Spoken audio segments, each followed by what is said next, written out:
The opinions and views expressed in the following program are those of the speakers and the host, and do not necessarily reflect those of Yoakley Scott Corporation and your sports network.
Hello, everybody. Welcome inside a Monday episode of Running Point. We are a brand new week, and it is the last full week of August. Oh, no.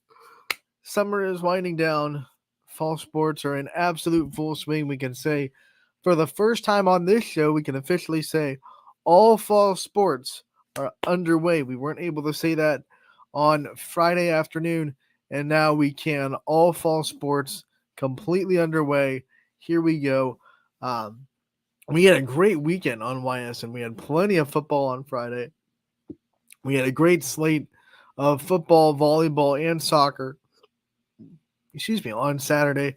So it was a great slate of games over the weekend. Today here on Running Point, we're going to absolutely recap through all the action, break it down, what happened, what went down, who were the big names, all that fun stuff. We're going to do all that.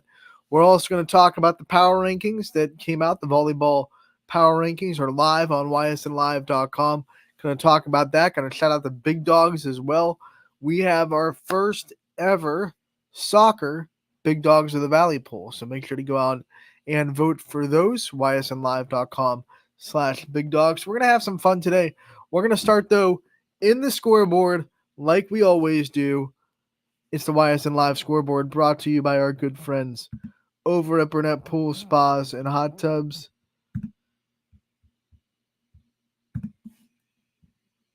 You can find the scoreboard at ysnlive.com/scores. This is a great tool for our fans, whether you are at one of the games or watching one of the broadcasts, or maybe even both.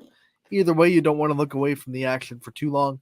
The YSN scoreboard is a great and easy way to get live, updated stats to you from your favorite teams across the YSN family, whether it be your heated rival or maybe your best friend that's playing on their team. The YSN scoreboard has you covered every night. We have a great team behind the scenes, behind the curtain, if you will, doing these scoreboards and keeping them up to date. So we thank them for their time. And it's brought to you and presented. We couldn't do it without Burnett Pools, Spas, and Hot Tubs. So if you like the YSN scoreboard, make sure to give them a shout out and make sure to thank them for their support. We will start back on Friday. Football Friday finals are in.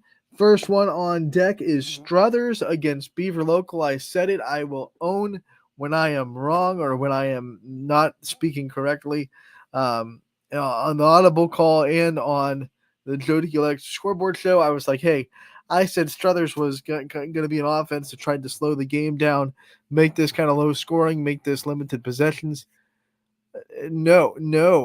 Struthers put up a really strong and high-flying and exciting offensive performance. They were everything you want out of that kind of offense, and they held Beaver Local's offense, who is usually the one scoring a lot of points, to 7. This is a big, major, red alert to the rest of the NE8 and the rest of the area. Like Struthers, that's a statement, because especially on defense, that Beaver Local offense is really, really good.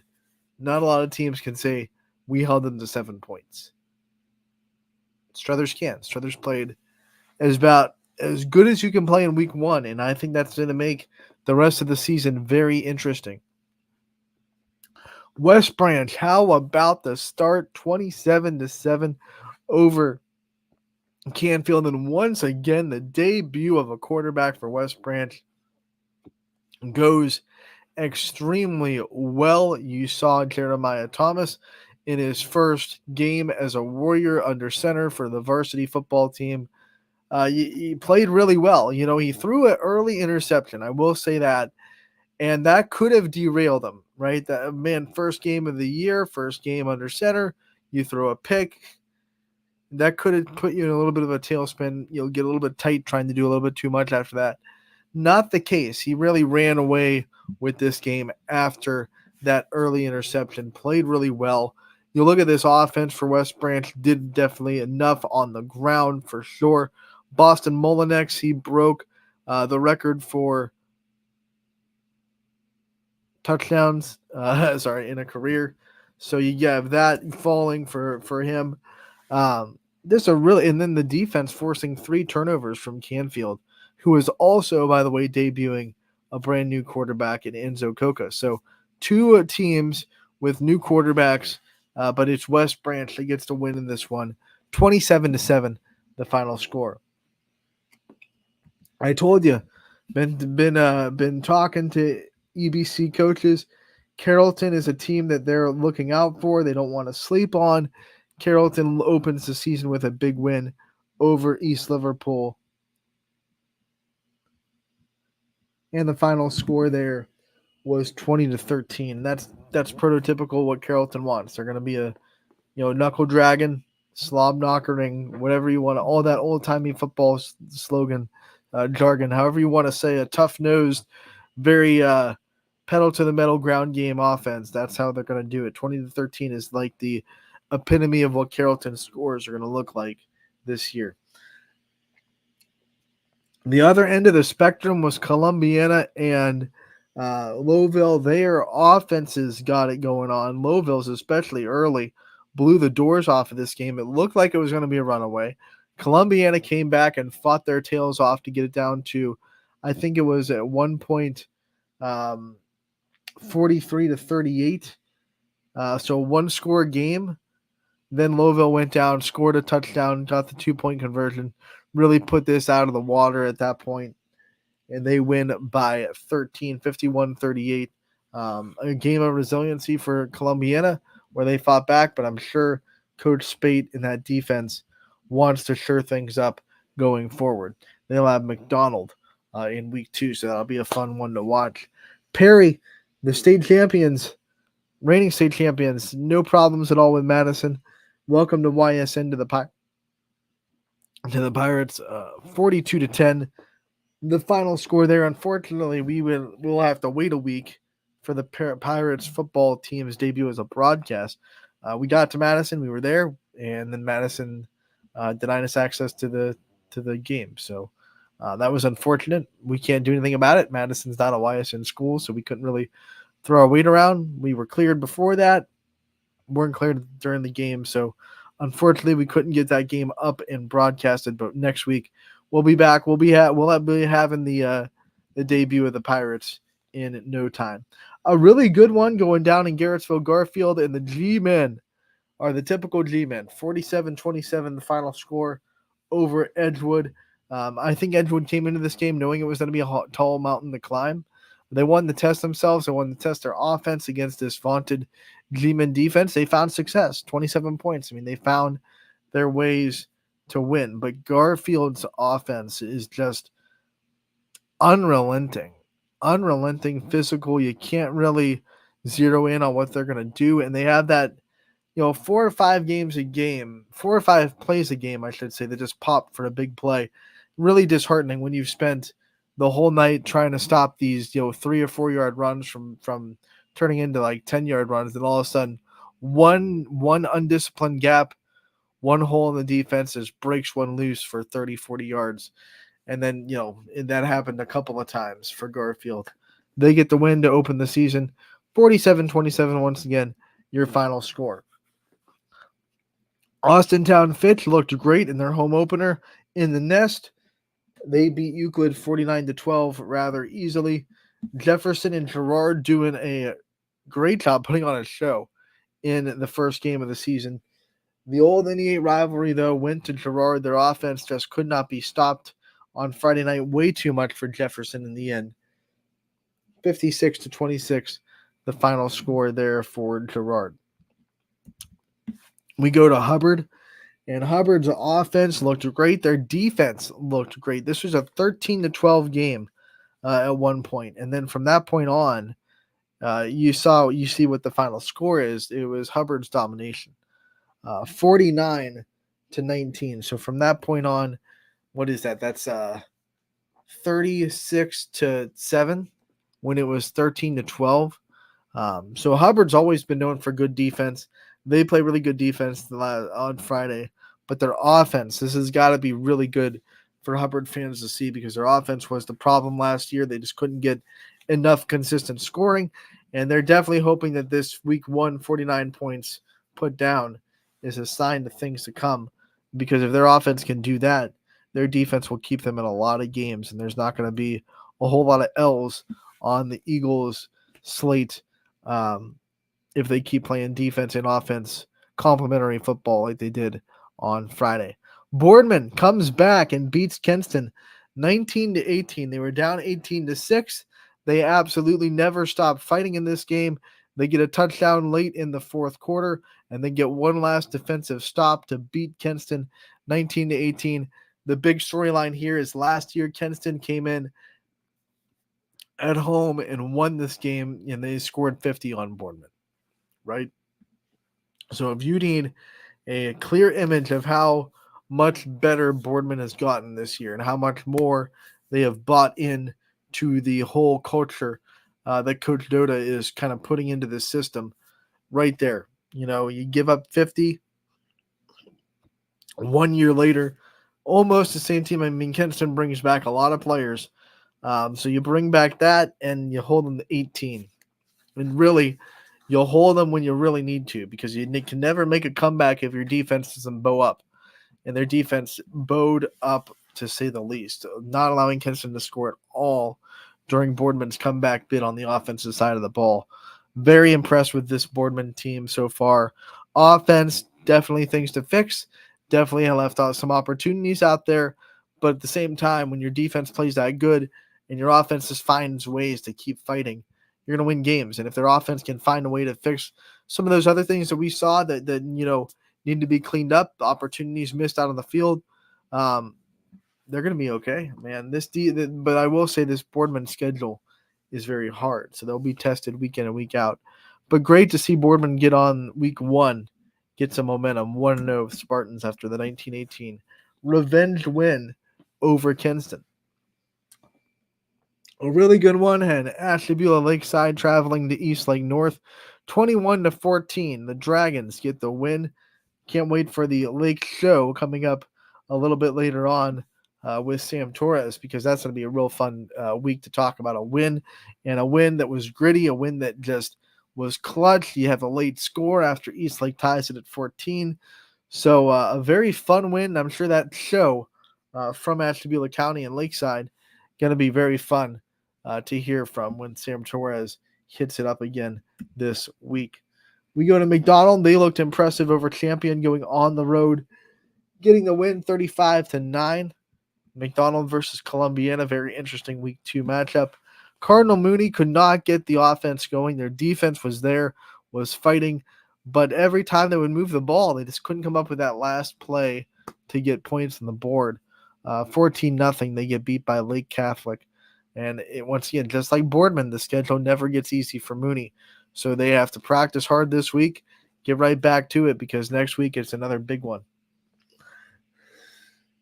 Pymatuning Valley and their size ends up being too much for Mineral Ridge. They win this one 38-27, the final score there. Louisville, heartbreaker to New Philadelphia. This Louisville team, we talked to about it. We talked to Coach Kappas. We heard his coach's corner with Spotlight Media.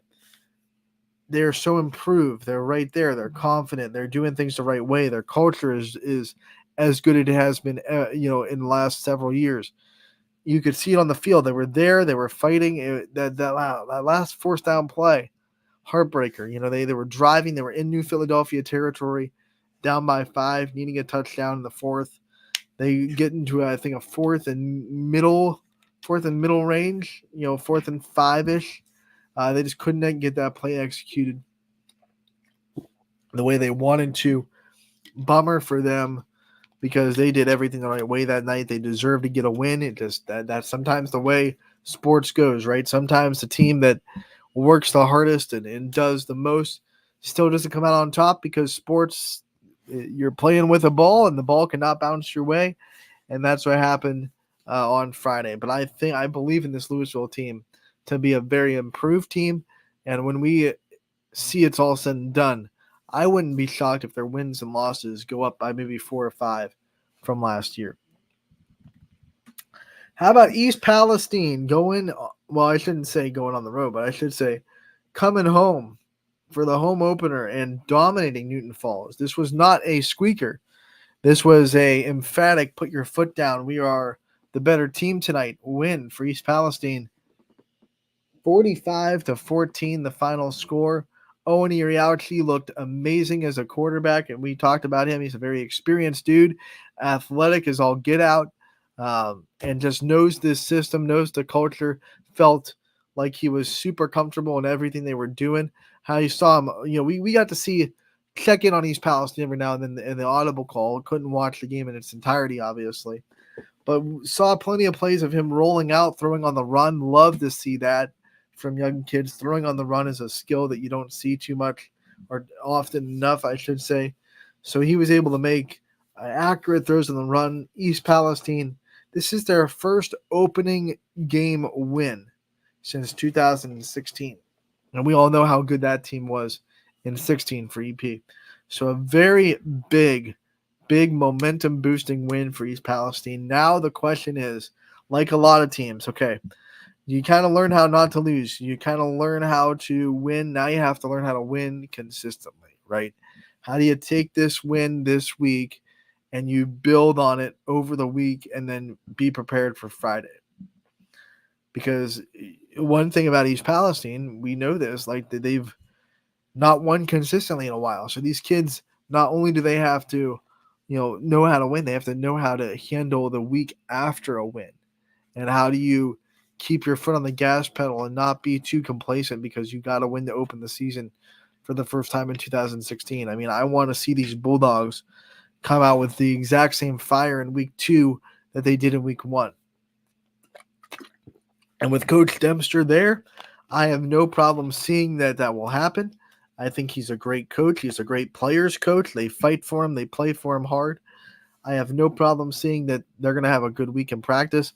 And if they do fall in week 2, which we're hoping they don't, but if they do, it will not be because there was a letdown after the week 1 win. I can promise you that much. Cheney, big win over Akron East, 21-6, the final score. When we checked it on this game, and I said it to Mike in the scoreboard show, and I think I said it during the audible call too. Both these teams were massive in size. When we popped it on, I felt like I was these linemen looked like they were like Division I college athletes. I was like, are we watching? Is this high school football? The size of Cheney is going to cause a lot of problems, especially in the line of scrimmage on both sides of the field. I mean, Akron East could not do anything in the line against this Cheney defense. You see that with the score. I loved watching it. War in the trenches, if you get into it with Cheney, you're not going to have a lot of success. And as long as they can stay disciplined and still be gap sound and do all the things that you're supposed to do fundamentally as a lineman on both sides of the football, they're going to be okay. They're going to be okay because their size is going to cause a lot of people and a lot of coaches to lose sleep. Poland is the same old Poland Bulldogs. They have some bite to them at home. 28-10. They open the season with a win over Salem. Big one for Poland. Salem staying in the NE8. They go to South Range next week. They'll just pop right over to the right in the scoreboard because when we go to South Range, they get the win over their rivals, 42-14. The final score there in this one. This is one where South Range got out to a big lead, and then right when it seemed like it was going to teeter on absolute blowout territory, Springfield gets an awesome kick return. They get into position, they score a touchdown. It's like, okay, Springfield's back in this game. 9 times out of 10, it was going to be going into halftime with momentum.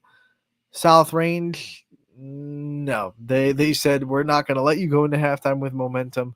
How about a walk off into halftime, kickoff return for a touchdown? Hmm. How about that? That doesn't happen too often, does it? I've never seen. Well, I haven't seen this part of YSN yet, so that was something to watch. And then South Range ran away with the game from that point on. 42-14, Raiders get the win over their rivals to open the season. Like I said, they have Salem coming in next week into South Range, so we're gonna see how that one goes for the Quakers. Southern Local, too much from Union Local to handle. Southern played well, but these Jets lived up to their name. They were high flying and they were scoring at a high rate. 34-20, the final score in this one. United goes on the road and shuts out Minerva 27-0. The final score there. A lot of new faces on this United team, and they didn't seem to miss a beat. No Luke Courtney anymore, and he was Mr. Do Everything for United. But you look at it, Eagles look pretty dang good, and that defense for Coach Ogilvy down there looking pretty dang good. 27-0. They get the win over a I should tip of the hat and say very improved Minerva team, by the way. Fairport Harding, they are going to beat Latonia 40-7, the final score there. Lisbon gets a full notice from Wyndham that they are healthy and they are back. I've been saying this all week. Watch out for Wyndham. They feel like, last 2 years for them were just kind of anomalies. They're a proud football program, dealt with the injury bug more than most. They're healthy again, and they wanted to send a statement, and they did at Lisbon. 49-6, the final score there. The Bombers flying extra high on Friday. LeBray, this is the Vikings team that we all want to see. 58-34. They get the win over Cardinal. So far, 58 is the highest that we see on the YSN family. So we'll see how long that score lasts as the highest total that we see on YSN. 58 is going to be a hard one to beat. You don't see a lot of football teams getting above 58 because then you get into the territory of, are we running up the score? Are we, you have to have the other team score quite a bit too, which, possessions are limited. LeBray did. They got the 58-34. They get the win over Cardinal. I've said it before, though. Got to see the consistency from LeBray. So we'll see how they handle the win and how they come back next week. Waterloo gets the win over Akron Springfield. 28-0. The Vikings get the shutout. Big win for Waterloo. Lakeview gets the win over Holy Name. Another shutout. Back-to-back on the scoreboards. 33-0. They win. Archbishop Hoban, they play Spalding out of Maryland, and Spalding comes into to Akron, and they win 28-14. When you're Hoban and you're playing the teams you're playing, there's going to be a lot of challenges, and you're despite going undefeated until week 10 last year, being 9-1.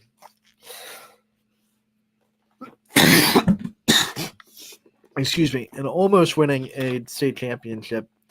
You're always going to be testing yourselves, which means this is an absolute possibility. Absolute possibility. The Southeast game will be on Saturday, so they were not playing on Friday night.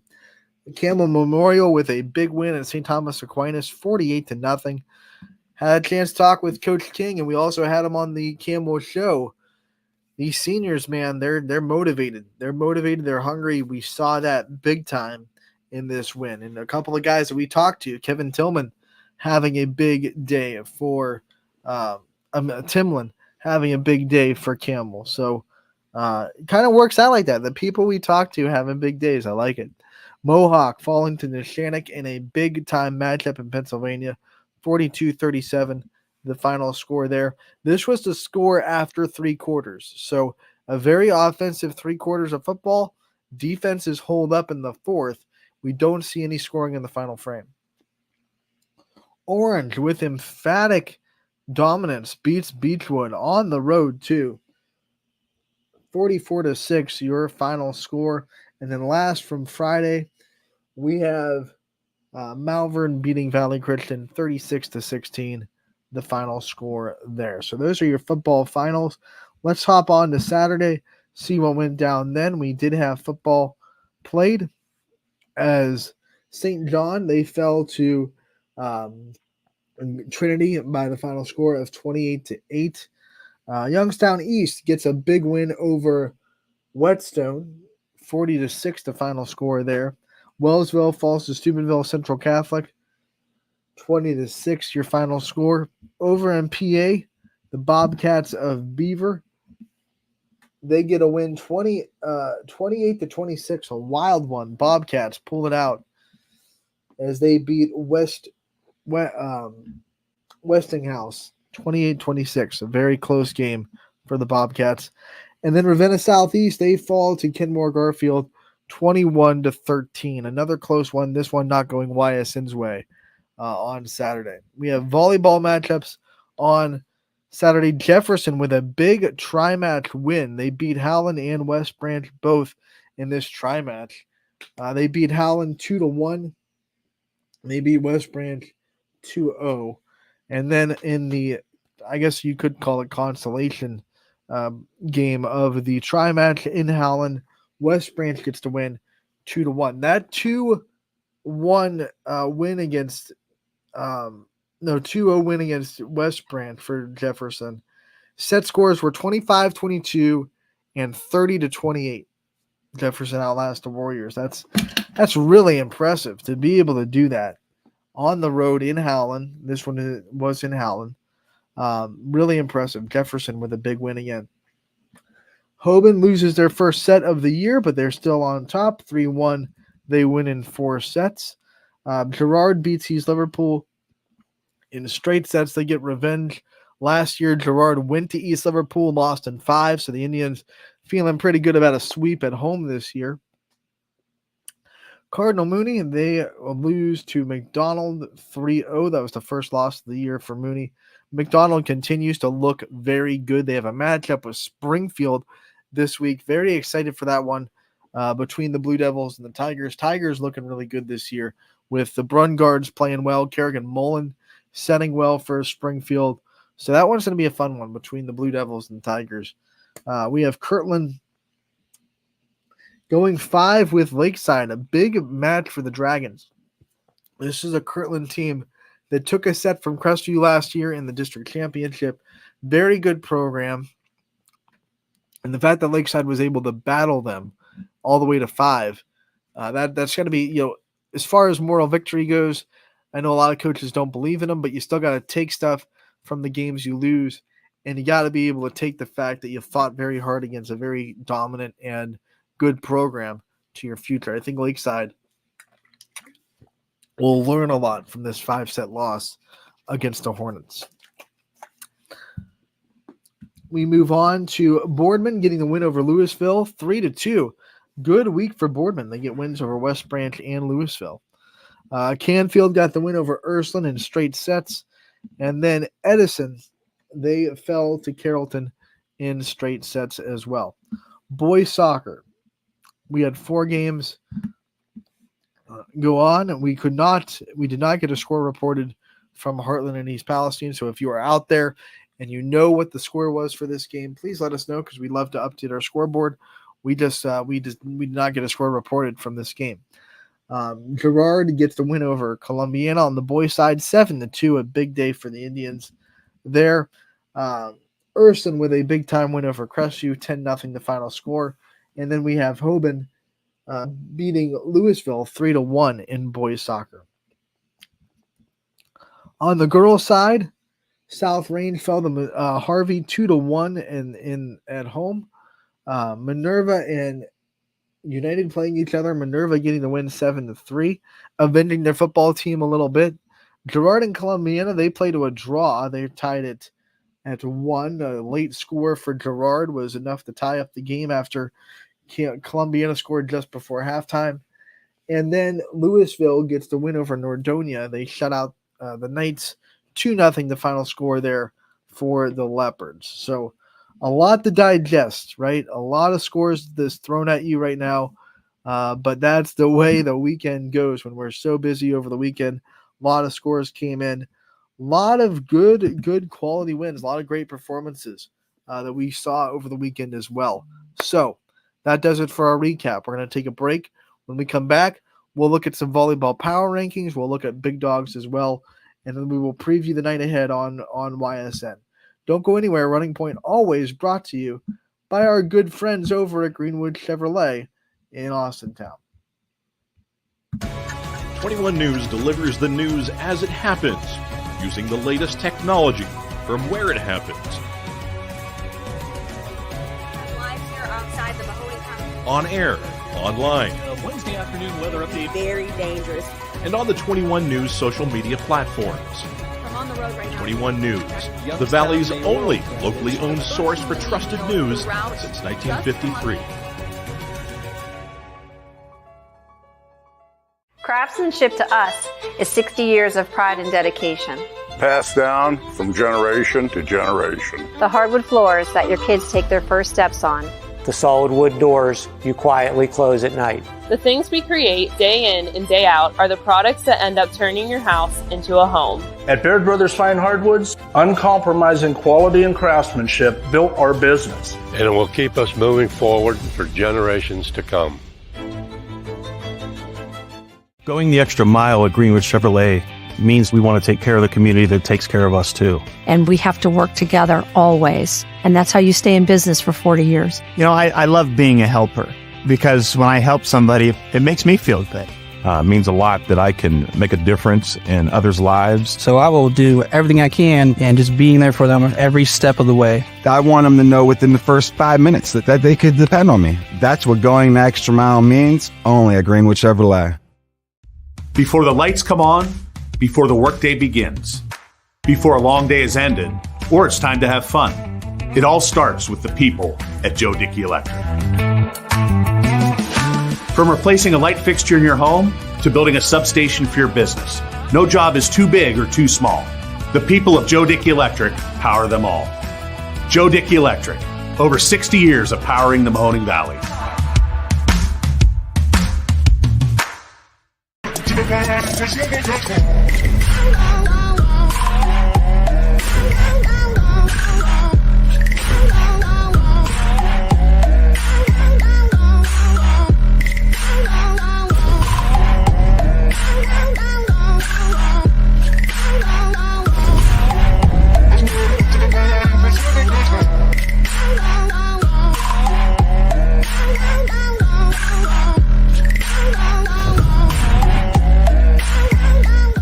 Now you can see every school, to the smallest school, to the intermediate schools, to the schools in the outlying areas. It gives you coverage that you could just never get to before. It's something that's great to experience, and it's opened up a whole new wave of sports viewership. The possibilities are endless here at YSN. Push the envelope every day. Try something new. If it works, great. If it doesn't, well, let's try another angle, and we just keep moving forward. My name is Mike Ackelson, and my sports network is your sports network. What can you do on over 5,000 acres? At Mill Creek Metro Parks, you can discover unique habitats and wildlife, create memorable family moments, experience history, heritage, and park programs, explore scenic landscapes, take time to relax and be well, connect with nature and each other. Come see what's new at Mill Creek Metro Parks. Plan your trip now at millcreekmetroparks.org. Going the extra mile at Greenwood Chevrolet means taking care of our local customers. And it's just a great feeling to put them in a vehicle and get them all excited about a new vehicle. At the end of the day, our goal is to be someone our customers can count on. And every day I'll go the extra mile for the community so they can trust us. To do anything that would convenience the customer or make them feel more at home. Realizing, number one, that we're here for them and that we're not going to go away. That's what going the extra mile means, only at Greenwood Chevrolet. Welcome back to Running Point on ysnlive.com, brought to you by those guys you just heard from over at Greenwood Chevrolet in Austintown. Anthony Hartwig with you. We want to thank Greenwood Chevrolet for their constant sponsorship of this show and belief in what this show can be. If you're in the market for a new or used vehicle, make sure to check out Greenwood Chevrolet in Austintown. They will take care of you like nobody else. So make sure to check them out and make sure to tell them Anthony sent you. That might get you a little bit of a nugget, right? So we are going to hop back into ysnlive.com. We're going to go into the power rankings on the volleyball side of things and talk about these for a little bit because I know they're going to spark conversation, and I know they're going to get people talking just like last year. I want to remind everyone, just like last year, the week 1, maybe week 2 rankings are going to look wild and crazy. We only have 3 games in, and we do everything based on a math algorithm. You can see we are very transparent this year on what goes into our math. So basically, it looks like this. So here's Canfield, number 1. We'll use them as an example and why Canfield got the points that they got. So Canfield, they are 3-0, right? So 3-0, you get the 3 wins, and you have no losses to take points away from you. And then we look at opponent wins. So how many wins do your opponents combined have? Canfield has 4 opponent wins. And then you add that to a division bonus that you get based on what division the teams that you played on are sitting. You saw Canfield, they got a 17-point division bonus. So they are week 1, number 1, with 22 computer points. Now, the opponent wins, we weigh them. They are going to be worth a little bit. They carry a little bit more weight than division bonus. So we've been able to do that. So although division bonus gets a little bit weird now that there's 7 divisions. So now instead of 4 points for division 1 per se, you get 7 points for division 1, just like you would in football. You have to gauge for how big divisions are now. So now division 1 is even bigger, even more pristine. So you get more points for those divisions. But with that being said, the wins of your opponent still carry more weight. So we look a little bit more into opponents' wins than we do division bonus. Division bonus is there. It counts for something. You should get rewarded for beating big teams. So you do get a division bonus. But we also want to make sure that teams aren't getting huge division bonuses for maybe a big team that's not quite as good. You know, if late in the season you beat a Division 2 team that's 3-13, that shouldn't be worth more than a Division 4 team that's, 13-0, right? So that's one of the things that we came across last year, and we made sure was a part of this algorithm, that we made sure that wins and losses of your opponents matter a little bit more. You still get that division bonus. You are still getting points for playing the big schools, but you also need to have schools in your schedule that get wins to get a lot of points in this as well. So Canfield, they're number 1. They're 3-0, and they had 4 total opponent wins out of their 3 wins total, and they had the division bonus too. Their first win of the year was a huge one. Jefferson is number 2, and that's we're not going to go over the whole numbers for every team. We're just going to kind of go through the teams now that kind of what the algorithm is. And this is just how it played out with a couple of games in. Jefferson is 2.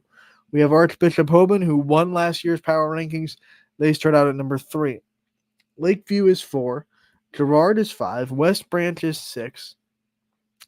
We go down. We have Garrettsville Garfield at 7. Austintown Fitch at 8. Very interesting. Fitch just beat Lakeview. So I know there's a lot of people that say, well, what the hey, right? Fitch just beat Lakeview in 5 sets. Why are they 4 points behind them? Once again, it's all about Fitch having 2 wins, and total their opponent wins are 3. And then you look up, and all 3 of those wins came from Lakeview, by the way. Walsh, a big win for Fitch, but they're also a winless team right now. Lakeview has 6 opponent wins in their 3 wins that they do have. So that kind of got them a little bit of a boost. Opponent wins are important in this algorithm. So Fitch there, 2-0. They've only played 2 games. So they have plenty of games left to play, 20 to be exact, to climb the standings. So these fans of Fitch that might be a little bit shaking their head or scratching their head on why they're 8 right now. You're like, hey, you played 2 games. Be patient. If you go do your job, you will definitely climb this algorithm. We saw that last year with some teams that started the year a little bit middle. We kind of understood they were good teams, and as the season went on, they kept climbing those standings because the algorithm will work if you give it time. After Fitch, which is 8, we have Lakeside at 9, our first Ashtabula team. Well, I should say our second Ashtabula team in the top 10. McDonald rounds out the top 10 at 10. La Brea is 11. Columbiana 12. Champion, who had a really good start to the season, 3-0 so far, and their win over JFK, who gave them 4 wins out of their 5. It's a big win for Champion so far in the power rankings. We go into Struthers, who has a great start to the season as well. They are number, 14. Crestview 15. We have Boardman sitting right behind them. They had a big week, like I said. They beat West Branch and Louisville in back-to-back games. They're going to be at 16, JFK 17. Mooney sits at 18. Howland sits at 19. Edgewood is 20, so that's our third 440 team. 440 playing pretty good volleyball right now up there in the Ashtabula County.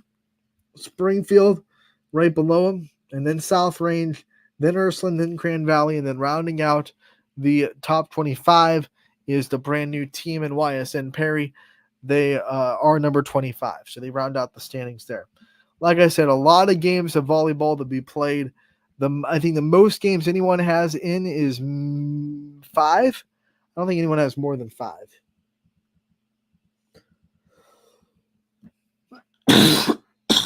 Let me scroll through. No, I don't see anyone more than 5. So at most you have 5 games in. There's still a ton of volleyball to be played, a ton of things to figure out.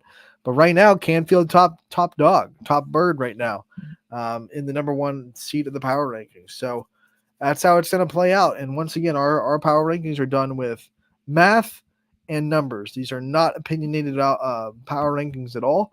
No opinion goes into it. We were kind of asked to do that. When we were doing opinion power rankings, people weren't too happy with it.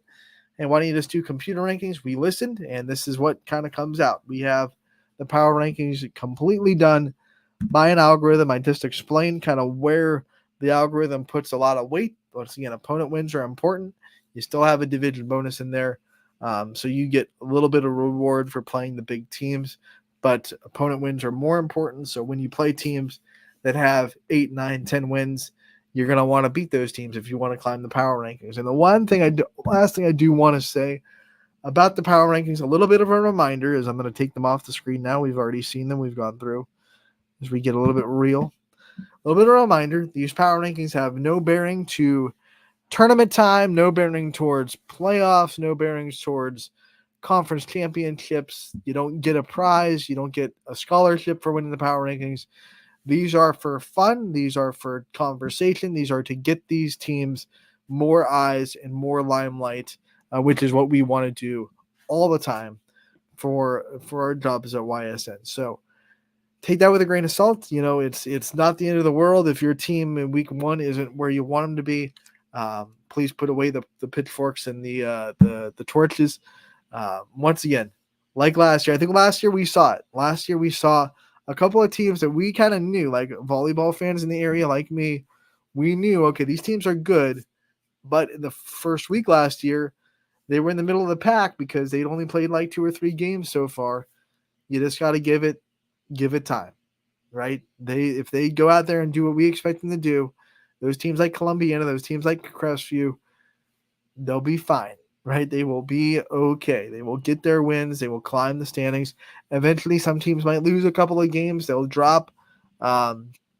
So week 1, awesome. Love to see it. Football will be coming out soon. Don't miss that. We do want to shout out the big dogs of the Valley. Before we preview the night ahead, we have our first week of Baird Brothers Big Dog of the Valley, and for the first time ever, we have soccer included in this voting. So very excited for that.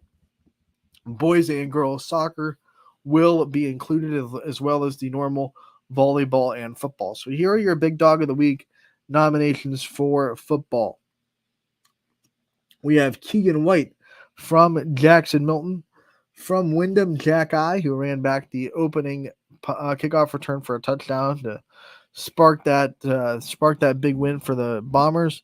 We have Gino Perry from Lowville. DC Farrell from Ursuline. From Columbiana, we have Spencer Pruitt and Owen Iriauchi from East Palestine rounds out the nominees for week 1 of the football Baird Brothers Big Dog of the Valley. For volleyball, we have Abby Ems from Crestview. How about this? 7 sets played so far, 49 kills already for Abby Ems. That's 7 kills per set. She's off to a great start. We have Riley Simons from Austintown Fitch, who just got her 100th career ace, and also a great day setting against Lakeview on Thursday. We have Bailey Walters from Girard, first game as an outside hitter, like a consistent outside hitter, I should say. 33 kills against Boardman. That was pretty dang impressive. That got her on the list. We have Gianna Constantino from McDonald, who has had a double-double at least in all of her 3 games so far. So she's off to a great start. Ava Hewlett from Mineral Ridge, who has her 1,000 kill milestone, carrying her name on the list. And then last but not least, Balin Brungard, who, like Gianna Constantino, has at least a double-double in all of Springfield's games so far. She is playing very good volleyball right now. And no shocker here that a lot of these names are part of the Infinity Club teams, right? So Infinity doing a really good job developing volleyball talent, and you can see that on from the players that are mentioned. On to the first ever boys soccer nominees, we have from Ursuline, Gage Sidoris. We have from Columbiana, Oliver Cuff. From United Maddox, Andrea. We've interviewed this kid. He's something else on the soccer pitch. We have from Poland, Michael Daly. From Edgewood, 440 nominee, Edward Fralick. And then from South Range, we have Mason Naples rounding out the boys soccer nominees. And then on the girls side, last but certainly not least, we have from Newton Falls, Abby Wolford. From Beaver Local, we have Peyton Dunn. From United, we have Elena Powers. From Girard, we have Reagan Knoll. From Poland, Eliana Thompson. And from Niles, Madeline Yost for the Dragons. So those are your nominees for boys, girls soccer, volleyball, and football. Make sure to head over to ysnlive.com/bigdogs. You can vote for your favorite player. Voting is unlimited, so if you're on your phone, you could sit there for a while and just thumb click, thumb click, thumb click, thumb click. I've done it before just to see how fast you can do it, and I think you could, if you're serious, like if you take it seriously, you could probably get about I don't know. It takes about 3 seconds to get it and then refresh it. So 20 votes per minute if you're taking it seriously. If you're on your phone, you're just doing the thumb thing. Voting is unlimited, so you can do that if you want to. We've definitely had people blow up the votes before. We've had school Wi-Fi's call us and tell us we can't get on our voting anymore. We've had too much traffic in our Wi-Fi, and your website thinks that we're attacking them. We've had to reset that. So voting is definitely there for the taking. So make sure to get out there, vote for your favorite players. ysnlive.com/bigdogs. Soccer, boys and girls, football, volleyball, all up there. They'll be on there all season throughout the rest of the year for Baird Brothers Big Dog of the Valley. Before we get out of here, let's preview the night that is going to be happening on ysnlive.com.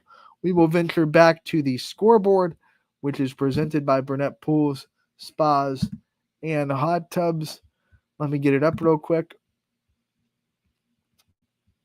So here we go. Back to the... Oops, I clicked on it.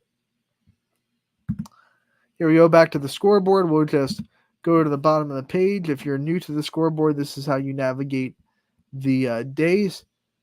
Well, actually, since I refreshed it, it's back to Monday. But here's what the volleyball games look like tonight. We have Cheney taking on the Academy of Urban Scholars. Kirtland will travel to Edgewood. This is a big matchup in Ashtabula County for the Warriors. Lakeside goes to Ashtabula St. John. That's also a very big matchup for both teams. We have Mohawk hosting Sharon. Beaver Local hosting Bel Air. We have East Liverpool. They'll be hosting Cambridge. Niles hosts Lordstown tonight. Pymatuning Valley hosting Conneaut.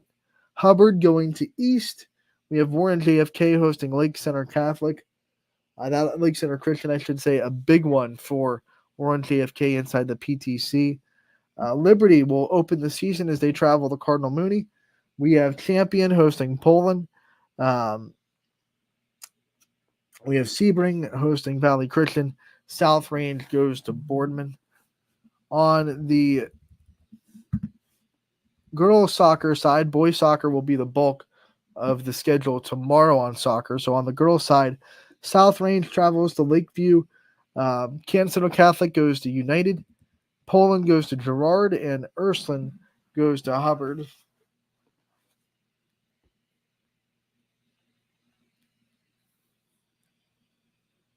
Hold on, I'm going to go to Steel Valley Soccer. I know they all have everything. Our good friends over at Steel Valley Soccer, no one covers the area's soccer players better than them. Some other things happening on today's scoreboard. We have Lordstown at Badger, boys soccer. Jackson Milton at Liberty. Matthews at Niles. Garfield at Mineral Ridge. Crestview at Newton Falls. Campbell at Southeast. And then Champion at Waterloo. On girls' side as well, Western Reserve Academy will be going to Mooney. We have Badger at Warren JFK. Grand Valley traveling to Maplewood tonight. Champion at Newton Falls. Maslin Perry will be hosting Warren Harding. Southeast hosting Brookfield. Springfield and Waterloo, that's going to be a big rivalry. Struthers and Niles. We also have Salem and going to Rootstown tonight. So all those also happening across the YSN family tonight. So make sure, if you're a boys or girls soccer fan, there's definitely games to get out there and support tonight. Volleyball as well. We'll have recaps on the website tonight as always. And then tomorrow we'll be back from 1 to 2. Talk about what went down tonight. We'll have more interviews tomorrow as well. We love playing player profiles and coaches' corners on the show. So that'll be tomorrow, and we'll have some fun. Have a great night, everybody. Thank you so much for tuning in to Running Point today, brought to you as always by our good friends over